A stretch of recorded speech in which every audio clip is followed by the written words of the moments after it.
Yes, we're here with digital artist Jeff Cole. Here we go. Super excited to be filming here today. This amazing artist, and it's really about the beauty of Kicking It with Sneaker Steve show. The fact that we get to meet organically through friends. This designer, illustrator, and also now digital artist who is led and been, as we talked about earlier, you've been doing this since you're 7 years old, which is incredible. So, tell me a little bit about where you're from. And Oh yeah, I grew up in Chicago. Just diehard Bulls fan, Jordan fan. This stereotypical. I was Nick, so you guys were killing us. Yeah, a lot of hardships over there. I'm not gonna lie, I was a little bit younger. Yeah. When Jordan was ruling, but I was at that age where I was had that irrational confidence. Yeah. So I was I was 6 or 8 or 9, when all the the 3Ps were going on. So I definitely thought it was magic. Yeah. I wasn't old enough to really appreciate it, but young enough to really feel like they were Santa Claus and stuff. So. Wow. It was it definitely kind of set the groundwork for I guess where I am at now. I mean, I'm still doing the same thing technically as I was, so it's kind of funny, and I joke around with that with my parents and my friends. So now you told me a little bit earlier that you started drawing or started getting into the arts from the age of 7. How does that happen at 7? Well, I don't remember one. Okay. Literally my first memories are drawing, and I was drawing Michael Jordan and Oh, wow. Bulls. Yeah, I was the type of kid I would draw a 10-foot Jordan on my driveway, and the newspaper would come. I barely remember this, but I was that type of kid, and anything in school we had to draw was the Bulls or Jordan. I was painting Jordan logos on Nokia phones in junior high. So I was always had that hustler, entrepreneur artist in me. Didn't really know what it was yet. You just you love it, and it just always was there. So yeah. Now, were your parents artists, or where do you think the art came from? Is it your grandparents? My mom was always into art. Okay. She still teaches art, but for grade school stuff. So she was always into art, and Okay. she actually knows a lot more about art than I do, the art history. And you're saying she taught it in grade school? Yeah, she's still teaching. She still teaches art. So she then the interest. Sense. Yeah. It makes sense because she knew from the educational standpoint, she knew she was already educating kids on art. Yeah, so she maybe knew. that came to Yeah, you. she knew in preschool. When the story was, I think it was in preschool, one of the first weeks. My teacher set her aside. He's hey, have you seen his drawings? And she's no, why? She's oh, you should put him in art classes now. And she's why? Oh, wow. Yeah, this was the first week of being able, drawing and stuff.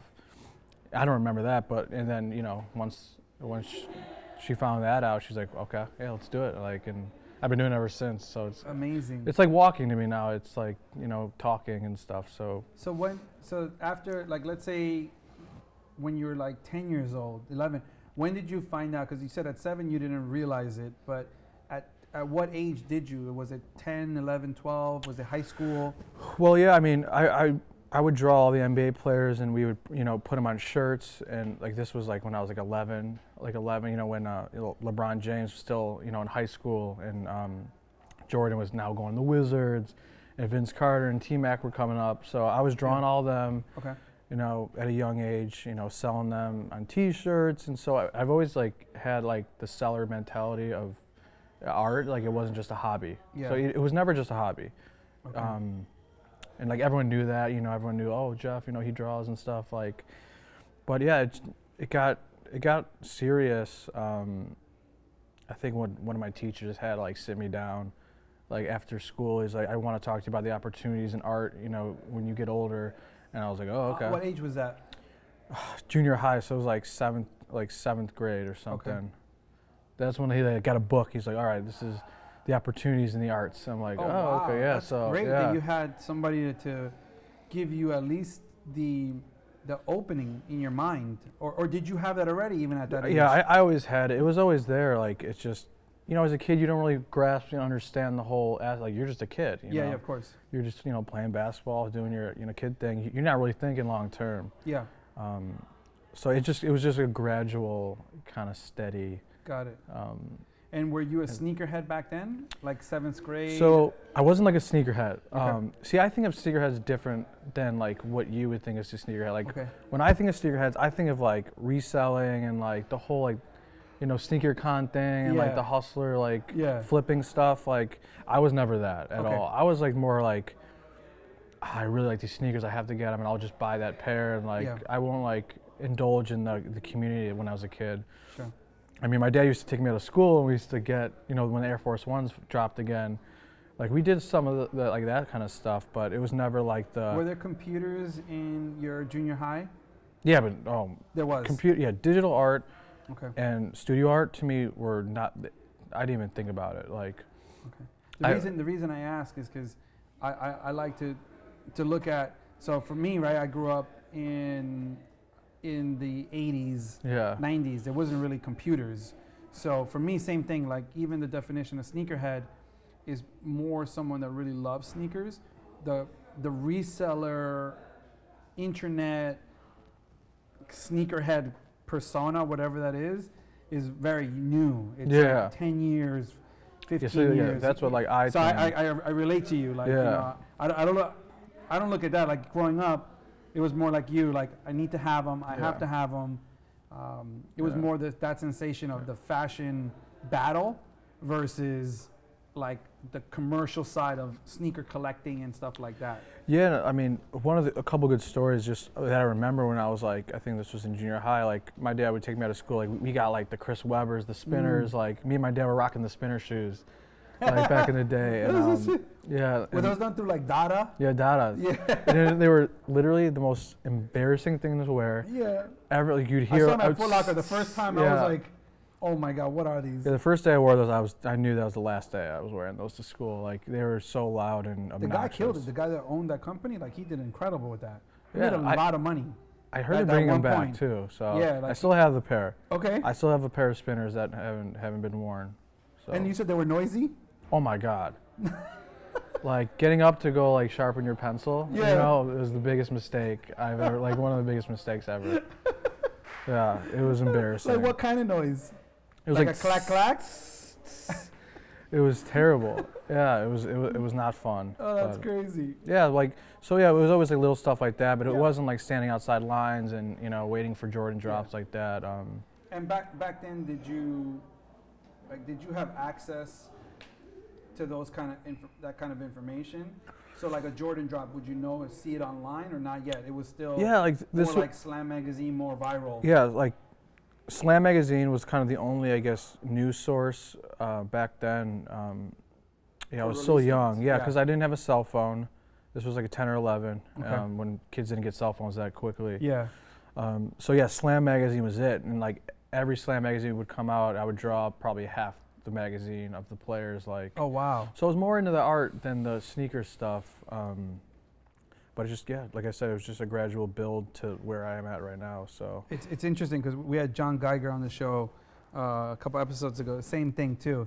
Slam Magazine was where we would get the information. Yeah. And for a lot of the audience listening, they're just like they have no clue that we would have to go to a magazine stand to get the magazine, look at the back page, and then from there figure out what the next sneaker release is. That's we didn't have the internet. Yeah. So we couldn't find or access the information any other way than that magazine. Yeah, so. It's crazy to think that, right? Like just. You know, I'm like going back and thinking like, I'm like all the ads, all like the, you know, funny stuff. Like you're young, you don't really understand all of it yet, but yeah. I remember the Larry Johnson ads. Yeah. Because he had he was like a grandma.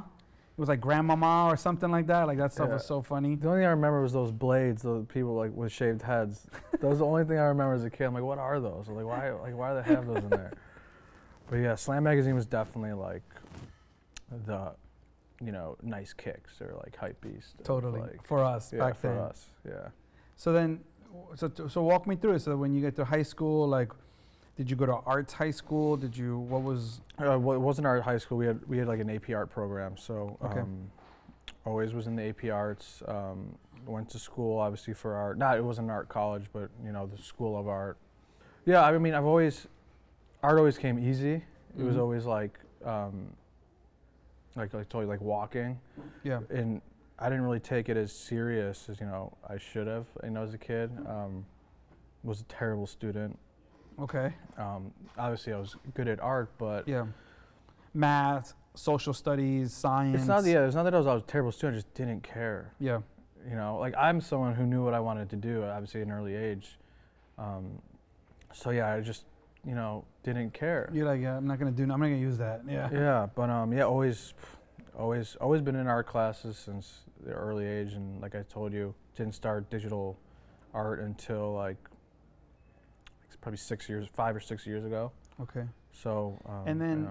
thinking back, because I love to use your experience as an artist, you know, someone who knew, you know, and I believe, you know, that you're very lucky for that, to know at a very young age what you're going to do and what your gift is.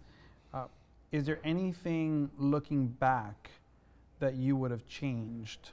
For example, there's people that, like, they went to school, they didn't pay attention. They said, oh, I wish I would have paid attention to business class or finance, because now I know that that's not my expertise, but I wish I knew more about business, even though I'm in the arts. Yeah. Is that true for you? Like, is there anything that you would have wanted to learn more of that you feel as an artist that you can advise other young artists to say, hey, look, I know you're an artist, you know you're an artist, but I want you to know that. Yeah. Like, I wish you would have paid attention more to this. I mean, I don't regret anything. Like I said, I wasn't a very good student. Like, I wouldn't go to my art classes a lot, but my teachers would know, like, I'm a good artist, you know, like. Yeah.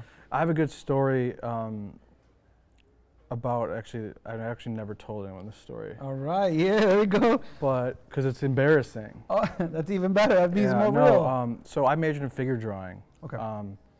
And I think I missed around 60% of the classes. Didn't go. Okay. And I was clearly one of the best students, but I just didn't, you know, when you're in college, that just wasn't my priority, which I kind of regret now, but I don't, because I know where I am now, you know what I mean? Yeah. But yeah, she had to set me down one day when I went in, one of the only days I went in. She's like, hey, like, I need to talk to you after class. I'm like, okay. I'm like, damn, I must be in trouble or something. Yeah. She's like, after the class, she's like, listen, like, we all know you're one of the best artists in the class and probably the school. She's like, right now you've missed 60% of the class, so technically you're failed. Like, oh my God. I gotta fail you in the class. Wow. She's like, if you stay and draw with me for an hour and a half, and I got a model, she brought in a model. Yeah. She's like, I'll give you an A. She's like, I can't fail you. There's no, like, I wouldn't feel right to fail you. So. If you draw with her for an hour and a half? Yeah, she's like, draw with me for an hour and a half. We'll talk and just kind of. She just wanted like a one-on-one and kind of. And make sure you're on a good path. Yeah, because she was obviously concerned, like, this student doesn't come to class, but when he comes, it's like, you know, I clearly excel at an extremely high level. So. Yeah. And that was kind of like a turning point for me. I'm like, wow, like, I gotta really start taking it seriously. Like, I always took it seriously, but when you're like an 18-year-old kid, and you're at I went to Arizona, so it was a crazy college. Okay. You're big lost. Party school, I heard. Yeah, big party school. You're a little lost. So we drew, and I did one of my best figure drawings. I don't know if you know figure drawing. It's live. Live drawings. Yeah. So it's timed. You know, you'll do like 5-minute or 30-minute an hour drawings. We're done, and she ripped it up. She just ripped it into shreds. I'm like, why did you do that? Yeah, she's like, it was my best figure drawing. Yeah. And she's like, every day you're gonna create something better and better. She's like, it was a lesson to, like, you know, every time you think you created something, don't get stagnant and think, you know, that's it. Like, and hold yourself to that one standard. She's like, get better every day. Like, if you think this is good, do something better tomorrow. Wow. And that just stuck with me. And if you follow me, now I'm obsessed with content, speed, and just getting better every day, doing something, you know, trumping, you know, you're only as good as your last at bat. Yeah. Type of vibe. So interesting. That's powerful to think of as an artist, in a sense that she's also keeping you on check. She's like, yeah, you're good, but you could fail, and even when you did do the work, which was incredible, you still could do better. So it's kind of like always keep you sharp. Like don't just sit on your like rest on your laurels and just be like, I got this because I'm good. Yeah. Because you can't go. That's a really profound lesson. That was like the turning point. Like damn, like. And I'm glad you took it in that way too. Because I learned from like even you saying that. I think about my career, just always keeping that. Yeah. It's like you're only good as your last at bat. And yeah, she's because a lot of people when they create, they'll create something that they really like, and they'll just that kind of represents them now, and they're like, oh, like remember that great drawing or painting I made? Like it's great, and like they won't evolve, and they'll kind of hold that standard just forever. And it was just like a turning point of evolution, and yeah, it was definitely. I'm thinking about, like, I haven't told that story. I'm like, you got me going back. Thank you for sharing. Thank you. I appreciate it. I don't like telling my fail at my. Well, it's failing in college. Well, we had. I was terrible. Out of, let's say there was 300 days of class or 285, whatever. One of my years, I probably went to class 20 times. Like I had like 260 cuts. Yeah. But I was drunk and I was just a mess in high school. But then it's beautiful because then it literally took me 6 years to graduate high school. I was at the last semester before New York State legally you cannot be a student because I think you cannot go 7 years in the high school program. Oh, I didn't know that. So it was there's like a limit because Look at you now. Yeah, exactly. And then but allowed me to be a little bit older when I graduated. So when I went to my 2-year college. I graduated with a 65.4 average, so literally the lowest of the lowest, and then complete 720 when I first 2 year, 4.0. Then I went to an Ivy League school after through an exploring transfer program. I ended up valedictorian of that school. Then I went to NYU, then Stern School of Business. So there we go, yeah. But the reality is that I was a mess in high school. So what was your turning point? What was like college? What was your failing moment? All high school was failing. since day one of 9th grade to the 6th year, complete mess. I was a complete mess in high school. Yeah, man. It's important to remember those kind of lessons. But like kids that, and our audience, that's real and that's what they learn from, versus seeing us here, on TV or being filmed or the type of product, and they're like they don't know the real trajectory. Yeah, it brings up a good point. Like, so thank you for sharing. Yeah, I appreciate that. You bring up a good point. I get tons of DMs from kids who they're like, how did you get these many followers this quick, or like how can I do what you're doing? And I always goes back like, listen, like how long have you been doing it? I'm like 20 years. I'm like, I'm like, I've been doing this, since I was 7. Like, I'm like patience, like always talking about patience. Just patience, man. Patience. It's really what it all comes down to. A lot of people just don't realize just how hard you really have to work. That's kind of like, from outside looking in, like it looks all pretty and nice, but no one really understands. Like, man, I'm working every weekend. I'm working. 9 to 5 is like half the day. Yeah. And then you have to work 5 to midnight. Like 5 p.m. is lunchtime. Like for people who want it this bad. And you heard that, everyone? 5 p.m. is lunchtime.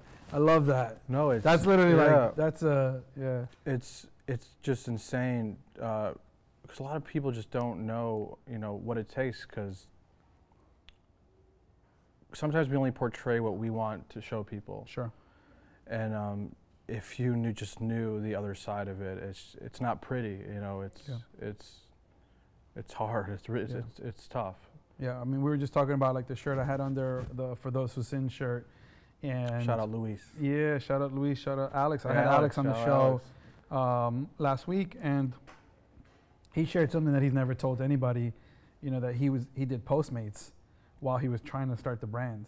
you know, that shit is real. Yeah, Like Alex to admit is that doing and good like, good stuff. you know, and I loved his story because when he went to go get a job, he basically said that he lived in LA. He didn't live in LA, and flew and then had to have his car transported there.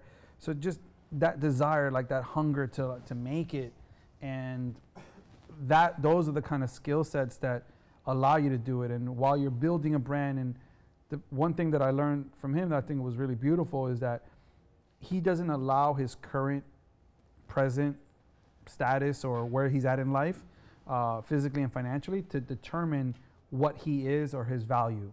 So he knows he's going to be something. He knows he is a great artist. So he just is a great artist. Not like, hey, I'm an artist who's going to make it. Mm-hmm. And that brings a certain type of stature to him, you know, in terms of like when he walks in anywhere.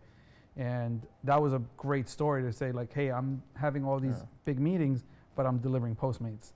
Like that's, and we talked about most kids right now are living through Insta story highlight reels. So they see you at Art Basel, they see you painting these incredible cars, they see your artwork, they see everything you do, but they don't know like 5 p.m. is lunchtime. Like how do you get there, you know? Yeah, and that's just, I mean, there's so much more to it too. Like even when you think that's drastic, like that's not even like, that's not even close to working hard. Like that's, you do that for like a month and you're like, wow, I worked really hard. No, I'm gonna try. Yeah. Do that for 10 years, or you know, do that for, you know, and it took, I mean, how many mediums? I mean, like I said, I started painting and drawing, and then there was, you know, I did mixtapes under an art director at Def Jam in college because I couldn't, you know, afford meals, so I needed to start working in college. And so what you mean, you drew the mixtape covers for Def Jam? Yeah, just I would do anything, you know. Oh, wow. I would, you know, design clothing lines for Karma Loop, like no way, like wow. Design. Which ones? We had this brand called Sky Culture that was okay. And it's just some other freelance here and there, and oh, dope. Working with Mac Miller when he wasn't even Mac Miller yet, and just like the stages of everything. And like I said, I've only been doing the sneaker art for you know, like almost 2 years now, I think. Wow. Which so is actually a long time. Walk me through that transition. So after college, you're doing art, you're doing all these different type of projects and freelance. What, did you go directly to work for a company? Did you start your own company? How did that transition work for you? So yeah, I did a lot of freelance, ton of freelance. I did some corporate design. Did you have your own agency, or is it just like no. word of mouth and freelance? I did everything. I was a part of creative agencies in Chicago. You know, I did user interfaces for startup tech companies. Basically anything I could get as a college student. And how would you get those jobs, or how did you get? How did a creative agency? This is when Craigslist was not sketchy. So, yeah, Craigslist. Obviously, you have the creative agencies. Sign up for multiples of those. Yeah. Obviously, going to college and networking with people, they'll introduce you to different people. So that was great. But yeah, it's like, you know, building your resume when you don't have a portfolio. Like a lot of people get stuck with that, and so I would just have to design whatever I thought was cool for like a couple months. And when I had no portfolio, I'm just like, oh well, what do I think is dope? So you know, I would draw and illustrate and get on Illustrator and just figure it out. Like self-taught, you just got to figure it out. Got it. Like, no one's helping you. No one gives a shit. Yeah. You know, it's all on you. So. Yeah. I've heard that from another big entrepreneur too. No one gives a shit. Yeah, and that's probably Gary Vee. No, not Gary. It was another one, but and no one gives a shit about your problems. Yeah, and that to me, you know, I'm 50-50 on that one, because I know I'm here because I'm completely blessed. Like I have so much help. It's more of a mind state. Yeah. However, I do also know at the same time. So I'm 50-50. Yeah. Nobody gives a shit. Like I have my own problems. And not too many people are at home crying or thinking about, hey, what are Steve's problems? Exactly. How do I fix Steve's problems? So I do. So I'm, you know, but I also, I don't like to just be like, for me personally, just no one gives a shit, because then that's not really what I believe. You know what I mean? Yeah, it's definitely not like the political correct way to think, right? You know. Yeah. But if you start, you know, thinking like that, your mind just it's more of like a superhero mentality rather than like a, you know, what you really want to believe, right? Yeah. So and it makes you self-dependent. It's like, I need to provide for myself. I need to create for myself. I need to do for myself, and then everything else happens. Yeah. So I did product design, you know, which kind of led me to know I can't work for someone. Okay. You know, deadlines, stuff like that. I couldn't be creative that way, and restrictions, and once like the corporate side of stuff gets involved in your creating and you know, just you know, budget sheets and, you know, timelines and spring, fall, summer, and it becomes not about art anymore. Yeah. Yeah. And, you know, marketing calendars and stuff like that. Like, you know, I just knew I couldn't work for anyone, and I started this by accident. So how it all started, so every Christmas, I don't know why Christmas, every Christmas I used to design something design a medium I haven't before. In 2013, I'm like, well, I don't know how to use Photoshop. Like, let's see what it's all about. Prior to that, everything was by hand. Yeah, everything. Well, I was using Illustrator. Okay. So technically, drawing is digitally drawing, I guess. Yeah. So yeah, 2013 was, you know, Christmas. I'm like, I don't know how to use Photoshop. What could be a good lesson? And obviously, I like sneakers. You know, I like pop culture. I like, you know, hip hop culture. Yeah. And I'm like, hey, let's take Kanye West's head and let's see if we can morph it into the Red Octobers. And this took me a long time because I didn't know what I was doing. I'm like, what does this tool do? What does this tool do? Like, I don't know. And now, did you do YouTube like how to, or did you just mess around with it? No, yeah, I was just messing around. Okay. Like, so literally self-taught. Yeah, like I'm a hands-on type of person. That's why I really didn't do that well in school. I don't like reading. I don't like people telling me how to do it. Yeah. So yeah, just kind of figured it out, and I did that one, and it was cool. I got it done. And that back then, you had an Instagram and you posted it? Or is yeah, but it was, I wasn't posting like a lot of art, you know. It was just a mix of my life. Just Instagram back then was relatively new, 2013. It was only what, like 2-3 years old. I'm not really sure. Yeah, and cameras weren't. It was just like, whatever. I'm just gonna post like something new. Yeah, and no one really. It never jumped off the page like it does now. But it was when Kanye released the Turtle Doves, the 350s, the Boost. Yep. And that first picture leaked, and the buzz around it, and now the sneaker community was kind of thriving on Instagram. Yeah. And that's when and the blogs were heavy. Yeah, that's when my brain just clicked. I'm like, well, damn, look at all these sneaker accounts, and they're posting the same shit. Yeah. Like, they'll get, you know, the press release photos from Nike, and that will just kind of go around the sneaker community, and there's got to be a more unique way to, you know, provide for this community that is obsessed, you know. Yeah, totally. So yeah, I did that one, and then it just went crazy. A lot of people just started reposting it, and I was like, wow, like, that was like the first time I got reposted on like anything. Like, no one's reposting like my dinner from like Thursday night. So like, this was just kind of like an eye-opening experience to see other people really enjoy it. Yeah. In a way where they would just share it. Yeah. And big accounts share it. So yeah, I just did one, then did 2, then 3, then 4. Now today, you know, I've done like over 300. Wow. In the past 2 years, and I know that we have some of it here. We'll bring some of it to take a look at, so you can explain it to us even better. I think we got the Jordan one. Wow. This is incredible.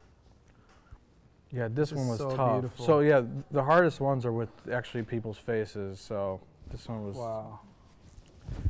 By the way, I was very hungover when I did this one. Yeah? Yeah, I remember. I couldn't tell. Every one, I'll like remember one thing about when I created, and this one, I just remember how hungover I was for some reason. Walk me through the process. What is Like what is? Like so everyone I do is like it's trial and error. You're messing with different filters, blending, and it's so incredible. It's a lot of painting with your mind. Like I told you, I grew up painting and drawing. Yeah. So a lot of my approach to these is how I would start paintings and drawing. So I kind of have an unorthodox way of digitally designing that people wouldn't really assume is the way you would go about executing something like this. Yeah. So yeah, that was hard. It's the so heads beautiful. Are hard. Thank you. And yeah. it's so interesting because when you look at it, I was looking at some of your artwork yesterday as well, and I would see, like even with one of the wave runners that you just done, and it was a Bugs Bunny, and you added boost material inside his face, so it's really taking the elements of the shoe. This one is interesting because this one gives me almost like a tribal warrior feel for MJ and the colors. It's like it's so beautiful. Yeah, MJ is tough. Always growing up, MJ was so hard to draw for me. Wow. And yeah. Let me see what else we have here. That one was definitely a challenge. Oh, yeah. So this is the Black Cat 6s. Wow. Yeah, we only got 2 here for you, but yeah, that one actually, that was the only one I've made that I didn't stop. So start to finish. Yeah. Not opening any other programs, no breaks, just. That's it. Open the program and end it right away. So a lot of people ask, like, do you prep? Do you like draw? Like, I'll hold it up. Do you like sketch it out first? And honestly, it's just a free for all. So what inspired you to pick these shoes? So meshing pop culture with shoe drops. Amazing. So a lot of people ask, like, which one do you choose first? Wow. It all depends. Obviously, like, there's always a perfect marriage, perfect storm. Yeah. So obviously, if there's a big movie coming out, pairing it with one of the biggest shoe releases, that really helps get people to stop scrolling from their news feeds. Yeah. It's almost like question, like, what it's is like, that? What is that, right? Yeah. That's kind of like where this kind of whole started. So obviously, when you create art, you want to share it with the most people. Yeah. And I'm, brainstorming ways. I'm like, all right, well, what could I do to really get people to stop and really appreciate and look at my art? And I'm like, well, people love, obviously, movie characters and kind of things that aren't tangible that, they can relate to. Sure. And knowing that the sneaker community was huge, obviously on Instagram, just combining those was kind of like a perfect storm. And I really wanted people to stop scrolling and question what they just saw, and that's kind of what I saw from the Kanye one. That's what kind of people enjoyed, was just like, everyone's so used to scrolling nowadays, just scrolling and scrolling. I'm like, how can I get them to stop? And that's kind of, the way I saw it all, playing out. And my background in, user interface and kind of how users interact with their devices was actually played a huge role into how I actually started this. Interesting. Yeah. Tell me about that. Well, back in the day, I used to design software for user interfaces, and I always was very curious on how people interacted with their phones. Okay. What apps they were opening, how long they were staying on, why they stopped scrolling. Like, it was all like pretty interesting to me. Sure. Just naturally. The psychology behind. Yeah, psychology behind user behavior was like super interesting to me. So I just saw these two things. I'm like, wow, like this has to work. Yeah.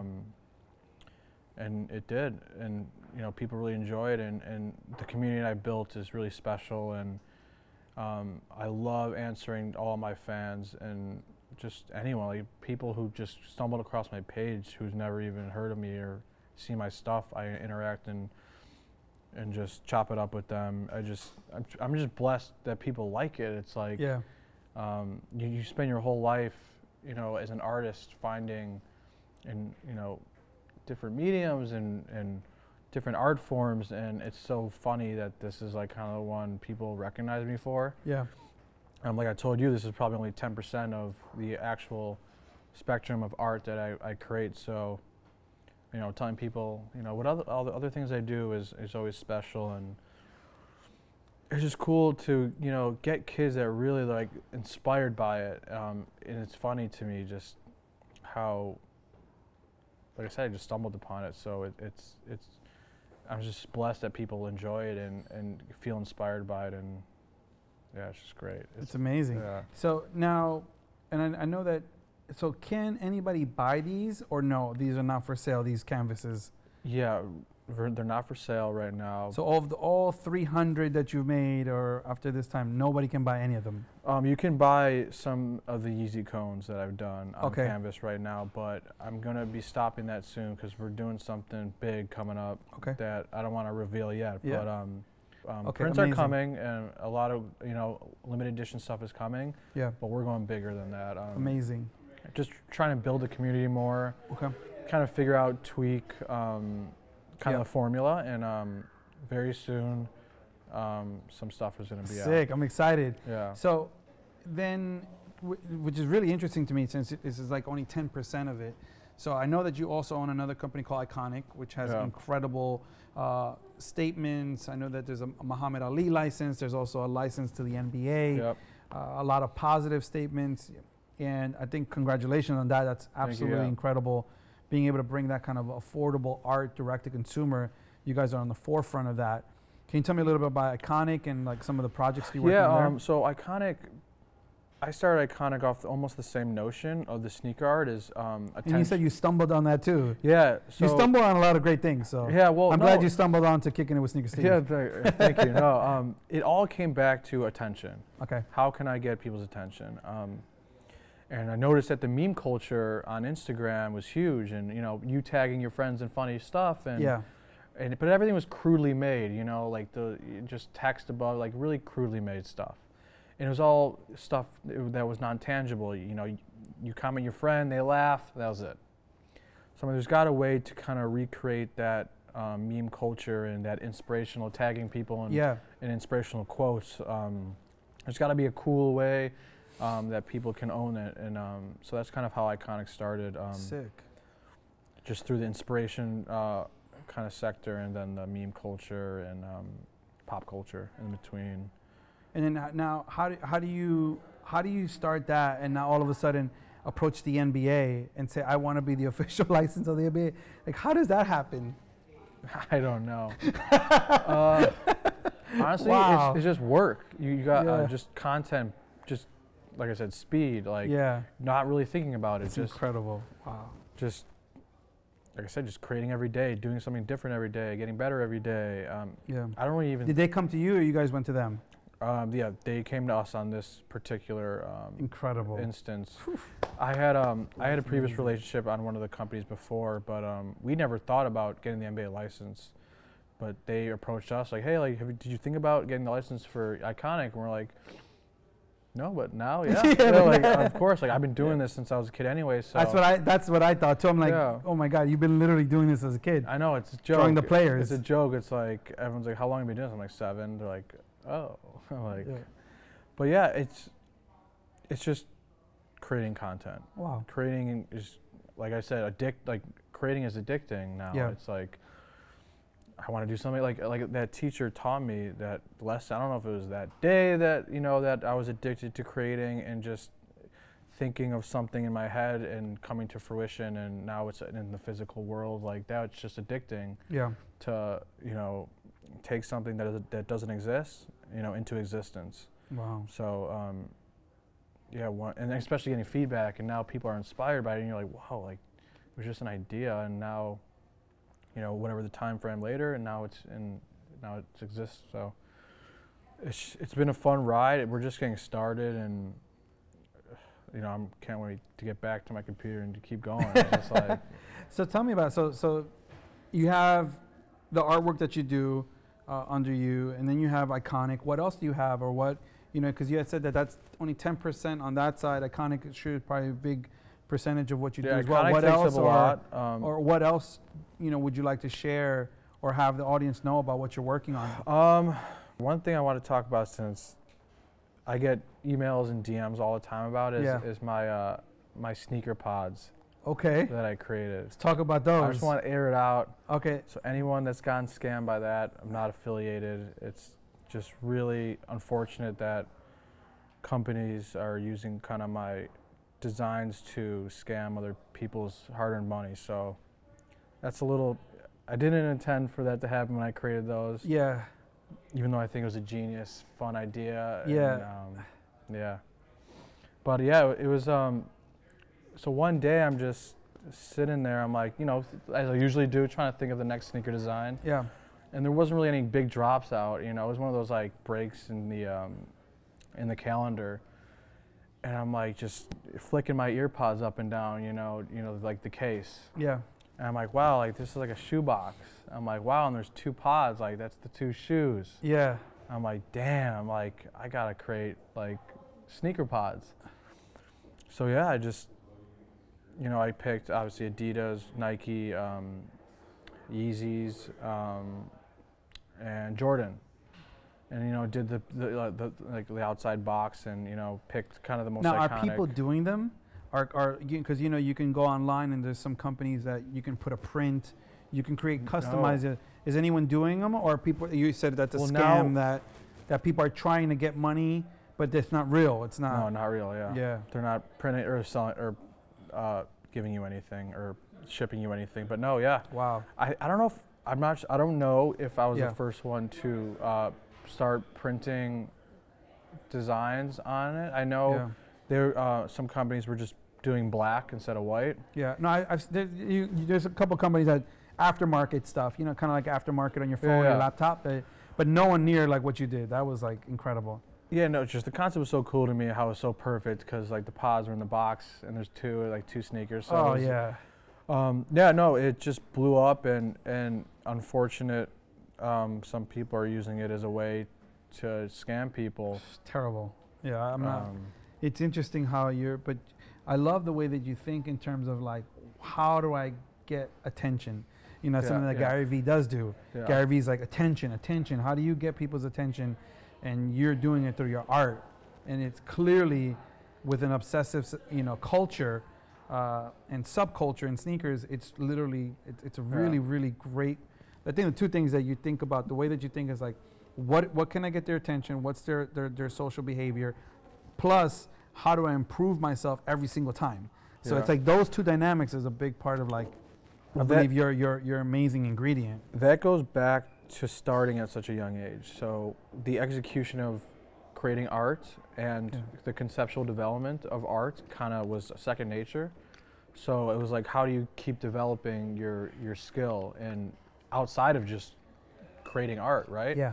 So you really have to think out of the box. Like, well, you need to get people's attention. Like all these things start coming into play that were never there before. A lot of artists just start, you know, they just want to create what they want, and that's how my whole life was. Like, what do I want? What do I want to create? Yeah. But when you start to think about what does the consumer want, because if you're trying to make art a business, you have to, 1, emotionally kind of detach yourself, and 2, it's it's not up to you what people like. It's it's up to them what they like. Yeah. So once I started thinking that way and kind of switching my brain more towards entrepreneurship and kind of business focus, it just opened up, you know, a different part of my brain that I was never really used to using. Yeah. And that's been like the most fun part, is kind of learning more about myself and what I can now conceptualize. So it's amazing. Yeah. Now I know that you had something where you were doing something with like all the different blogs. So like each blog was going to get like a specific release of something. Yeah. Did that happen yet? No, not yet. Okay, got it. You're still working on it? That's going to be exclusive print releases through different outlets. All right, great. And that's coming soon. Because I'm getting flooded with, you know, people wanting like every print, and I'm trying to. It's been killing me because you know I want to give people, you know, what they want, and obviously producing these, you know, this sneaker art is, you know, enough for them right now. Like, and I'm starting to give out wallpapers and kind of feel bad because people are like, please, like, can I get wallpapers and stuff? So I'll individually give people some stuff just because that's really important to me is giving back to the people who really enjoy it. So I promise something's coming soon where all right, where everyone could afford affordable art. Is always really key to me. So that's amazing. So we have a couple segments on the show. One is, if you were a sneaker, who would you be? So what would it be? What sneaker? Yeah.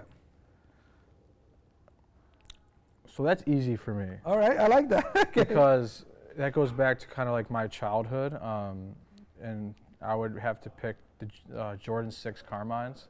All right. I have a specific shoe. Explain them. When I look at that shoe, it just reminds me of home. It's just like a homely, like just childhood, like just feeling like a child again. Yeah. Just from the retro look, the colorway of Benny the Bull, just feeling like a kid, like going to the Bulls games when you're a kid, seeing Benny and seeing like all just the things that come with going to a sporting event and feeling just that energy. So whenever, I don't know why that shoe, it's just whenever I see the Carmines, which is my favorite shoe. Okay. Have you worked with Jordan? Have you met Michael, MJ? Never met Michael. Okay. Have you worked with Jordan at all? Yeah, I've worked with Jordan Brand. Never met Michael, and actually me and him. Do you know Jimo Wong? My friend Jimo Wong's the director at Jordan. Hook it up. All right. No, but I grew up 5 minutes away from the Jordans. Wow. So I used to play ball with Marcus and Jeffrey. That's crazy. Yeah, never met Michael. What? Used to, So you played with his kids? Yeah, our families actually used to go. I used to vacation sometimes. And you choose to tell the story now? Yeah, well, dude, I don't remember I just happened to, of course, I don't know him, but I played with their family, Yeah, no. I grew up 5 minutes from Michael. I used to live next to Horace Grant. So me and Horace, his son, we used to, our families used to go to the Atlantis at the same time. And they had this basketball court there. Atlantis, like in the water? Bahamas. The Bahamas, okay, got it. Atlantis, the resort. Yeah. Our families always used to go there at the same time, and we always used to ball and kind of hang out because, all the adults would do their thing and the kids would do their thing. Go ball. But yeah, I never met Michael, man. So you're close to in terms of like basketball, not only, you're not just a regular kid growing up in the fan, like if you grow up the kids of like Michael Jordan's sons and like Horace Grant, like, so basketball was closer to your heart than a regular kid happened to go to the game. Yeah, and I actually lived next to the Berto Center. That's where the Bulls used to practice. Wow. It was in Deerfield. And I used to, every day school, I would come off the bus and walk over to the Berto Center and sit out. You would see them? I would sit outside with my pen and my shoes and my jerseys and just wait for anyone to come out of the gate and, never saw Michael come in, but it would everyone else. I would meet Scotty. Everyone else, I would never meet. That's an amazing story, man. This is awesome. I used to ride my bike, literally just cross the street over the bridge, sit there and wait. I actually snuck in once. Okay. It was draft day, and that was when like they were like the doors were in and out because like there was media going in. I snuck in the back with my pencil and stuff, and I would just like pretend like I would know what I was doing. I'd get kicked out, obviously, but I have so many of those stories growing up. Like I was such a huge fan, and I was so like close to it in terms of like literally close to it. To the practice facility and going to the games and just like feeling a part of it. And I'll never forget. This is one of my favorite stories. This is getting good. All right, we might have to have a 2-hour show with you. Okay. I was 9 years old. My dad surprised me, took me to the Bulls game, and he bought me this silver starter jacket, Bulls starter jacket. In silver? Yeah, silver, the silver one. Sick. I'm feeling good. Okay. I'm feeling good. He's like, it was a surprise, picked me up, get in the car, you're on your way, sitting in traffic. Like, I remember everything about going to Bulls games because it was like such a huge thing as a kid. It's a full experience, yeah. And we get in, and he's like, I have one more surprise. Like, we're sitting on the floor tonight. What? And I was so nervous to be that close to Michael that I threw up. Yeah, I was on the floor. I threw up, and I remember everything. It's like as a 9-year-old, like oh my God. At first, as a 9-year-old, to remember this so vividly. I was on the floor, and the one thing I'm like, the floor is freezing because the Blackhawks played there. Okay, yeah. So I'm sitting there. I'm like, I'm freezing, and like I'm so nervous. Michael, he's done warming up, and you know how they stretch. So he sits down 5 feet away from me, stretching, and I just throw up. I was so nervous, just being that close to like on the floor. Yeah, just. Then I went to the bathroom, and it was a mess. It was a mess. The best story in the world. It was actually, it was actually amazing. It was when Vince Carter and Tracy McGrady were, it was their rookie year, so it was '98. Wow. I think. Yeah. But yeah, I have so many like just funny stories like that growing up, and just. Did he see you throwing up? I don't think so. Okay. Because if he did, I would have known. If he knew, I would be like, oh my God. If he would have looked at you. But I'll never forget just how close I was, and just, it's all about having that feeling, like. Yeah. And like that drives everything else. Like, you know, that just inspires you, you know, to do, you know, something else. And that's incredible, man. so I have a ton of those stories, and wow, I'm just blessed to have stuff like that, and now to be where I am today. And I'm grateful to even have you on the show, man, to like be able to hear you, these stories from you. Dude, it's fun telling them because I don't tell them.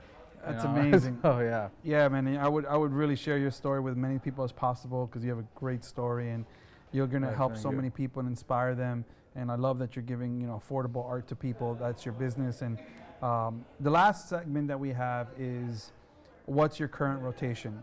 So like top 3 shoes. You're traveling, you're going around. What are the 3 shoes that you're wearing the most right now? All right. So when I'm traveling, I'm always wearing Adidas just because to me they're just so comfortable. Which ones? I'm rocking the XR1s are like the most comfortable sneaker in my opinion. Okay. These Off-White Vapor Maxes are probably my favorite just because they can get dirty, easy to clean, super dope. Obviously, you get like the designer feel with the with the new with kind of the new school stuff. Virgil's obviously a huge inspiration to me as an artist. Obviously, one of my goals is to, you know, design a sneaker as well. Like, so like wearing these every day, I'm kind of like manifesting that hopefully. Okay. And I'm gonna pick the Zebras. Just because those are just wacky. Wearing those are just wacky, and I'm just a huge sci-fi buff, and they got this like sci-fi, like, you know, supernatural feel, and so those are like my 3 right now. Amazing, brother. Well, thank you, brother. Jeff Cole, kicking it with Sneaker Steve, man. I appreciate it. It's an honor, brother. Thank you. We did it. Woo! We out.